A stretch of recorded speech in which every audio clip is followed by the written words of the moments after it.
आप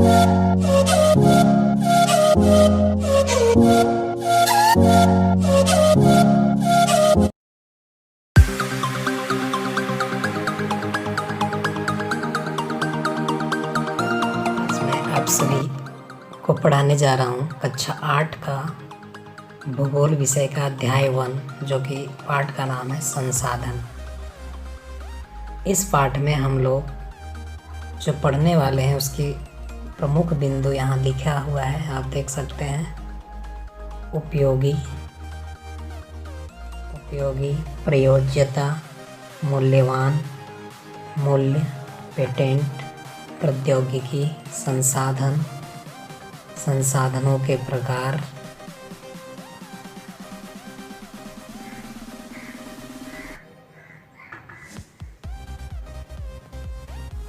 मानव संसाधन विकास, संसाधन संरक्षण और सतत पोषणीय विकास। और लास्ट में आपको प्रश्न दिया जाएगा कि आपने इसमें से कितना सीखा। तो चलिए चलते हैं, वीडियो को आगे बढ़ाते हैं और सीखते हैं, एक एक करके सभी बिंदुओं के बारे में डिटेल से जानते हैं। इस पाठ में सबसे ज़रूरी चीज़ जो हमें जानना है उसका नाम है संसाधन। संसाधन किसे कहते हैं? सबसे बड़ा सवाल ये है कि संसाधन आखिर है क्या। तो इसका एक सीधा सा मतलब है कि वह वस्तुएं जो हमारी आवश्यकता को पूरा करती है उसे हम संसाधन कहते हैं। कहने का मतलब है कि आपको अगर किसी चीज़ की ज़रूरत पड़ती है, जैसे आपको पानी पीना है, तो पानी पीने के लिए जिन जिन वस्तुओं का आप उपयोग करेंगे, यानी उसके लिए पानी चाहिए, गिलास चाहिए, जो भी चीज़ें आपको पानी आपकी जो प्यास बुझा सके, उन सभी वस्तुओं को संसाधन कहेंगे। तो प्रतिदिन हम लोगों को कई तरह की चीज़ें की ज़रूरत पड़ती है अपने ज़रूरत को पूरा करने के लिए, और हम लोग कई तरह की चीज़ें यूज करते हैं, जैसे कि पानी, कलम, किताब, भोजन इत्यादि। यहाँ कुछ उदाहरण दिए गए हैं, इसके अलावा और भी बहुत सारी चीज़ें हैं। अगर आप एक दिन का एक लिस्ट बनाएं कागज़ में कि सुबह से लेकर शाम तक आपने किन किन चीज़ों का यूज़ किया अपनी ज़रूरत को पूरा करने के लिए, तो वो सारी चीज़ों को हम आवश्यक संसाधन की श्रेणी में रखेंगे, जो हमारी आवश्यकता को पूरा करता हो, जिसके ज़रिए हम अपनी आवश्यकता को पूरा करते हैं। जैसे हमें लिखना है तो लिखने के लिए हमें कलम चाहिए, कागज़ चाहिए, तो ये हमारे लिए संसाधन बन जाएगा। उम्मीद करता हूँ संसाधन का मतलब आप समझ चुके होंगे। अब आगे बढ़ते हैं। कोई भी चीज़ संसाधन कब बनता है? तो उसके लिए ज़रूरी है कि उसका उपयोगी होना ज़रूरी है, यानी उसका कोई उपयोग हो। बिना उपयोग के कोई भी चीज़ संसाधन नहीं बन सकता है। उपयोगी होना उसे ज़रूरी होता है। बिना अगर कोई, मान लीजिए आपके पास कलम है और उसमें लीड ही ना हो और आपको लिखना है, तो वो आपके लिए उपयोगी नहीं होगा, फिर वो आपके लिए संसाधन नहीं है, आप उसे फेंक देंगे। लेकिन अगर उसमें लीड, स्याही मौजूद है और आपको लिखने में वो मदद कर रहा है, तो आपके लिए उपयोगी है, आप उसका प्रयोग कर रहे हैं। तो उपयोगी और प्रयोज्यता, ये दो चीज़ें किसी भी चीज़ को संसाधन बनाती हैं। और तीसरा चीज़ मूल्यवान भी है, यानी उस वस्तु का कोई मूल्य होना चाहिए। बिना मूल्य के वो बेकार माना जाता है, वो संसाधन की कैटेगरी में नहीं आएगा। तो मूल्य भी कई तरह के होते हैं। जैसे किसी वस्तुओं का, आप दुकान में सामान खरीदने जाते हैं, मान लीजिए आप कोई कलम खरीदने गए और उस कलम का दाम है 5 रुपये, तो वो उसका आर्थिक मूल्य हुआ। मूल्य कई तरह के होते हैं, वो आर्थिक मूल्य होते हैं, वाणिज्यिक मूल्य होते हैं, प्राकृतिक मूल्य होते हैं। तो जिन वस्तुओं का कोई मूल्य है, आपकी नज़र में वो मूल्यवान है, तब तक आप उसे फेंकेंगे नहीं, आप उसका यूज करते रहेंगे, तब तक वो आपके लिए संसाधन बना रहेगा। जैसे ही उसका मूल्य समाप्त हो जाएगा तो आपके लिए संसाधन नहीं रहेंगे, आप उसे बाहर फेंक देंगे या कहीं रख देंगे, किसी को दे देंगे। तो जब तक किसी भी वस्तु का मूल्य बरकरार रहता है, यानी मूल्यवान होता है, उपयोगी होता है, उसका प्रयोग करते हैं, उसी को हम संसाधन कहते हैं। आगे बढ़ते हैं। उपयोग, प्रयोग और मूल्य के कोई भी संसाधन नहीं बन पाता है। अगला जो बिंदु है जो हमें सीखना है उसका नाम है पेटेंट। पेटेंट का सीधा सा मतलब है कि किसी विचार अथवा आविष्कार पर एकमात्र अधिकार से है। मान लो आपने कोई वस्तु बनाया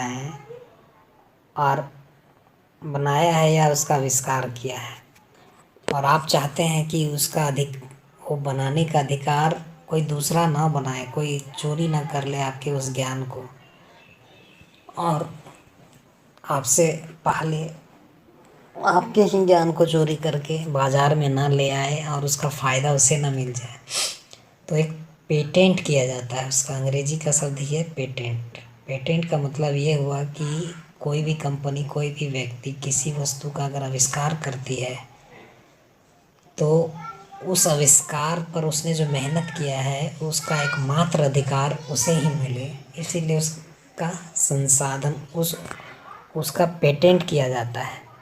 पेटेंट करने के बाद कानूनी रूप से वो वैध हो जाता है कि कोई भी दूसरा आदमी, कोई भी दूसरी कंपनी अगर उसके बनाए हुए किसी वस्तु को वह बनाना चाहता है तो तब तक नहीं बना पाएगा जब तक उस व्यक्ति से वो लिखित रूप से परमिशन नहीं लेगा। तो उम्मीद है पेटेंट का मतलब आपने समझ गया होगा। और जब तक कोई वस्तु पेटेंट नहीं किया जाता तब तक कोई भी आदमी उसे बना सकता है। जैसे आप इस तरीके से इसे समझ सकते हैं कि घर में कोई आदमी बीमार हो जाता है तो घर के कई तरह से जड़ी बूटियों, साग सब्जी, फलों से उसका जो है सो, जैसे कोई आदमी जल गया हाथ में तो उसे आलू या हल्दी का लेप लगाकर उसे ठीक कर दिया जाता है। तो यह एक तरीका है, यह एक खोज हुआ, लेकिन इसका पेटेंट नहीं किया गया। इस तरीके के आपके घर के कोई सदस्य आपका इलाज कर देते हैं, लेकिन यह तरीका पेटेंट नहीं है।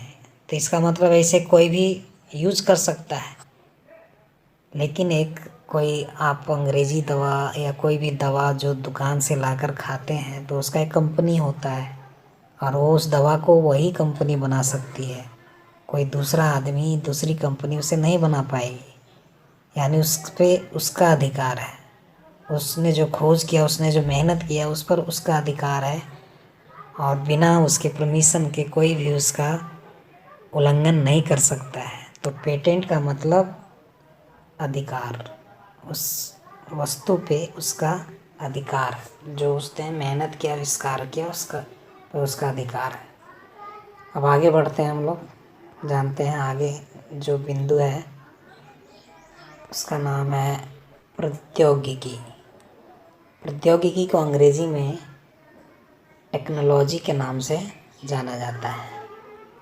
यहाँ आप देख रहे हैं प्रौद्योगिकी, टेक्नोलॉजी नाम सुने होंगे आप। किसी कौशल को करने अथवा वस्तु बनाने में नवीनतम ज्ञान का अनुप्रयोग प्रौद्योगिकी है। यानी कोई भी दुनिया प्रतिदिन बदलते जा रही है। आप देखे होंगे कि प्रारंभ में एक उदाहरण लेते हैं टेलीविज़न का। टेलीविज़न बहुत बड़े बड़े आते थे। टेलीविज़न शुरू में तो जो है so black and white TV आता था। तो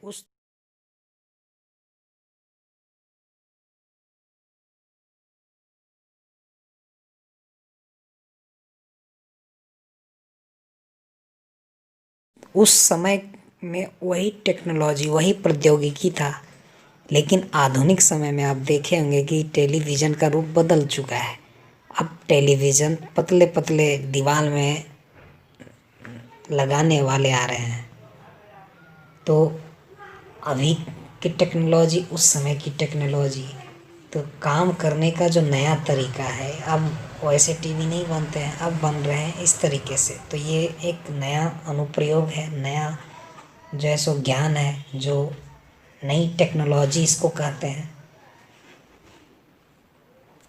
तो हर समय दुनिया बदलते रहता है, विज्ञान में नए नए आविष्कार आते रहते हैं, तो काम करने के नए नए कौशल भी बदलते रहते हैं, नई नई नई ज्ञान आती है, उस ज्ञान के बदौलत कोई चीज़ें बनाई जाती है, तो उसे ही प्रौद्योगिकी कहेंगे, टेक्नोलॉजी उसे ही कहेंगे।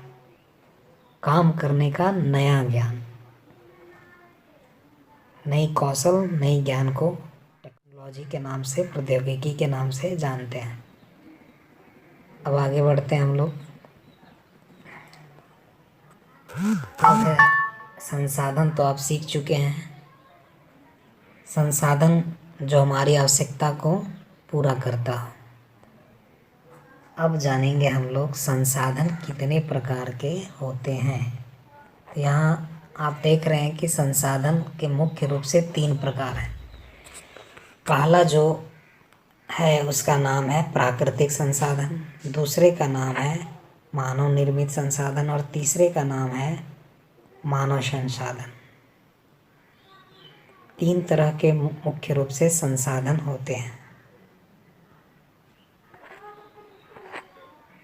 प्राकृतिक, मानव निर्मित, मानव, तीनों को बाद में हम लोग डिटेल से जानेंगे, लेकिन अभी फ़िलहाल में इसका बेसिक जानकारी मैं आपको दे देना चाहता हूँ कि प्राकृतिक संसाधन उसे कहते हैं जो प्रकृति के द्वारा बना हो, यानी जिसको मनुष्य ने नहीं बनाया है, जिसे प्रकृति ने निर्माण किया है।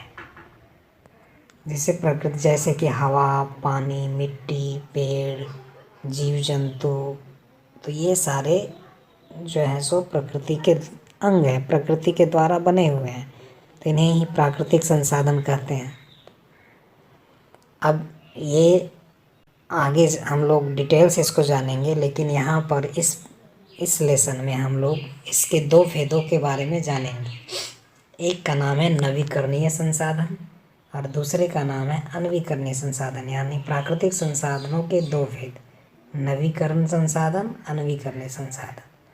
नवीकरण संसाधन का मतलब ये हुआ कि अगर कोई संसाधन एक बार प्रयोग करने के बाद ख़त्म हो जाता है और फिर से वो कुछ ही समय में उसकी पूर्ति फिर से हो जाती है शीघ्रता से, यानी नवीकृत हो जाती है, पुनः पूरा हो जाता है, तो उसे नवीकरण संसाधन कहते हैं। उदाहरण के तौर पर गर्मियों में आपने देखा होगा कि कई जगह में जलाशय सूख जाते हैं, पानी की बहुत सा किल्लत हो जाती है, लेकिन आप बरसात आते आते सारे के सारे फिर से भर जाते हैं।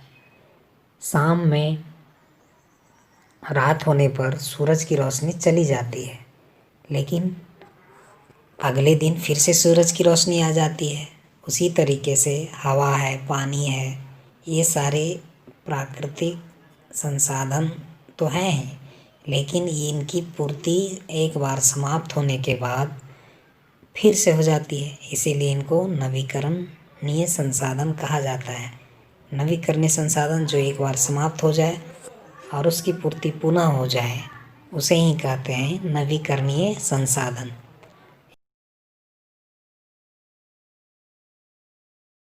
इसमें कौन कौन से आते हैं, जैसे पानी है, हवा है, सूर्य का प्रकाश है इत्यादि। अब आते हैं हम लोग अनवीकरणीय संसाधन के बारे में जानते हैं। अनवीकरणीय संसाधन जस्ट नवीकरणीय संसाधन का उल्टा है, यानी ये भी संसाधन है, ये भी संसाधन है। ये नवीकरणीय समाप्त होने के बाद जल्दी भर जाता है, जल्दी उसकी पूर्ति हो जाती है, लेकिन अनवीकरणीय संसाधन में उसकी पूर्ति तो होती है, लेकिन उस शीघ्रता से नहीं होती है। ख़त्म होने के बाद उसको बनने में हज़ारों वर्ष लग सकते हैं, यानी ये लंबा वक्त लेता है उसकी पूर्ति करने में। अनवीकरणीय और नवीकरणीय जल्दी से बन जाता है, दोनों में ये अंतर है। तो जिसका भंडारण सीमित है, ख़त्म हो जाने के बाद हज़ारों वर्ष पुनः पूर्ति में लगा सकते हैं ये, यानी एक बार ये ख़त्म हो गए तो इसे बनने में हज़ारों साल लग जाते हैं। तो जितने भी खनिज होते हैं, जितने भी खनिज हैं, जैसे कोयला है, पेट्रोलियम है, गैस है इत्यादि है, ये सारे के सारे जो हैं सो अनवीकरणीय संसाधन कहलाते हैं। बहुत सारे खनिज हैं, कोयला, तांबा, लोहा, सोना, चांदी, पेट्रोलियम, गैस, सभी के सभी अनवीकरणीय संसाधन की श्रेणी में आते हैं। उम्मीद करता हूँ नवीकरणीय और अनवीकरणीय आप समझ चुके होंगे। अब आगे बढ़े हैं संसाधन के दूसरे भेद के बारे में, जिसका नाम है मानव निर्मित संसाधन। नाम से ही इसका स्पष्ट पता चल रहा है कि ऐसे संसाधन जिसका निर्माण मनुष्य ने अपने ज्ञान और बुद्धि से किया है, यानी जिस संसाधन को मनुष्य ने बनाया है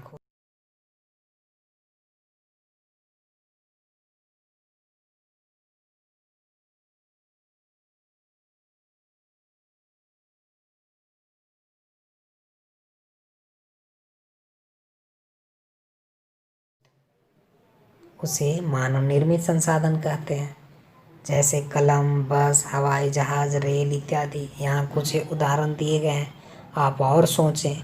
सुबह से लेके शाम तक आप क्या क्या यूज करते हैं उसका एक लिस्ट बनाएं और देखें कि उनमें से कौन कौन सा मानव निर्मित संसाधन है। जैसे आप सुबह उठते हैं तो आपको टूथपेस्ट की ज़रूरत पड़ती है, ब्रश की ज़रूरत पड़ती है, साबुन की ज़रूरत पड़ती है, मग की ज़रूरत पड़ती है।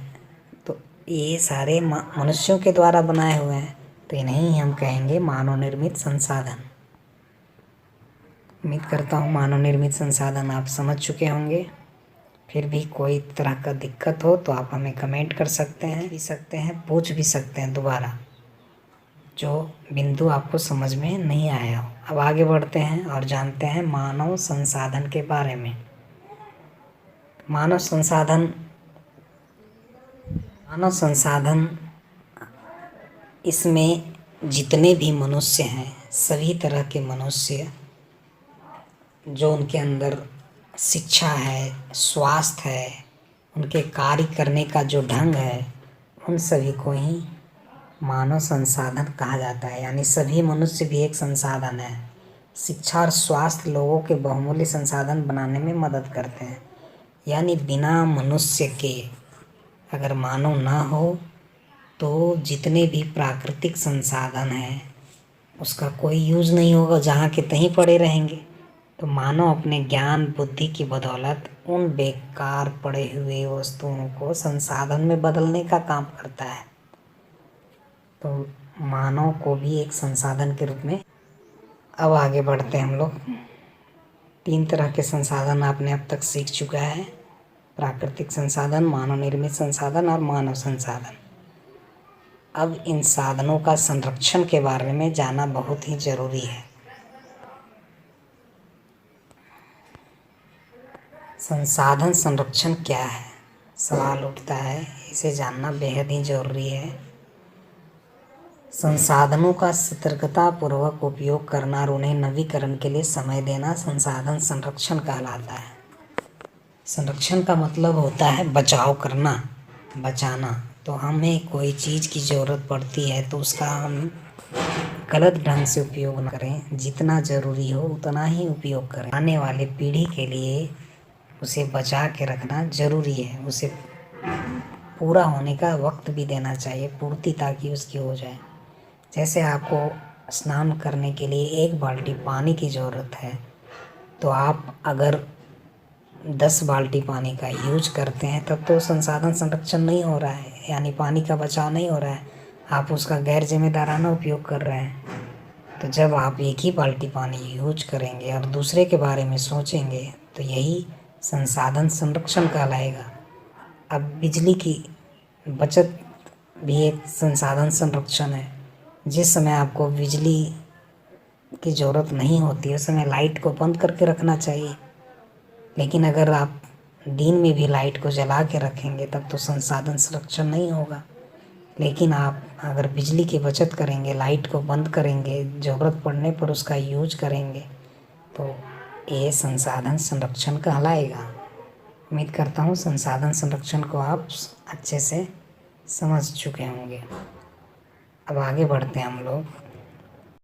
बिंदु है, इसका नाम है सतत पोषणीय विकास। सतत पोषणीय विकास का मतलब हुआ कि संसाधनों का उपयोग करने की आवश्यकता और भविष्य के लिए उनके संरक्षण में संतुलन बनाए रखना सतत पोषणीय विकास कहलाता है। यानी संसाधनों का हम उपयोग तो करें, लेकिन भविष्य के लिए भी उनको बैलेंस एक बना के, एक संतुलन बना के चलना है, ताकि आने वाले समय में उसकी कमी ना हो जाए, उस समय भी हम यूज कर पाएँ। इसी को सतत पोषणीय विकास के नाम से जाना जाता है। इसके कुछ सिद्धांत भी हैं जो इस प्रकार से हैं। जीवन के सभी रूपों का आदर और देखभाल करनी चाहिए। दूसरा है मानव जीवन की गुणवत्ता को बढ़ाना। तीसरा है पृथ्वी की जीवन शक्ति और विविधता का संरक्षण करना। चौथा है प्राकृतिक संसाधनों के ह्रास को कम से कम करना।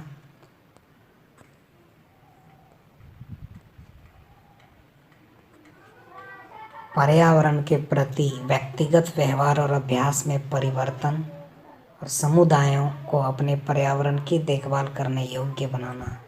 हर व्यक्ति का ये फर्ज है कि अपने पर्यावरण की रक्षा करें, संसाधनों की रक्षा करें, बिना मतलब के उन्हें खराब ना करें, उन्हें बर्बाद ना करें।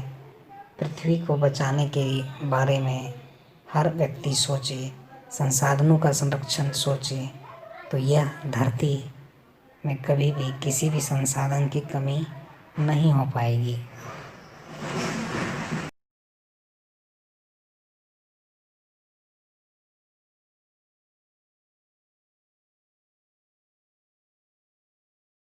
आइए देखते हैं अब तक आपने क्या क्या सीखा। पहला संसाधन, दूसरा संसाधनों के प्रकार, नवीकरण संसाधन, अनवीकरण संसाधन, पेटेंट, संसाधन संरक्षण और सतत पोषणीय विकास। इसके अलावा भी और बहुत सारी चीज़ें आपने सीखा है। उम्मीद करता हूँ आपको समझ में आ गया होगा। अब आपके लिए प्रश्न है, संसाधन क्या है? संसाधन कितने प्रकार का? उम्मीद करता हूँ आज का वीडियो आपको अच्छा लगा होगा। अगर अच्छा लगा हो तो इसे लाइक करें, कमेंट करें और सब्सक्राइब करें, लिख के दिखाएं, और बेल आइकन को प्रेस करना ना भूलें, ताकि कोई भी वीडियो मैं डालूँ तो आप तक सबसे जल्दी पहुँचे। वीडियो देखने के लिए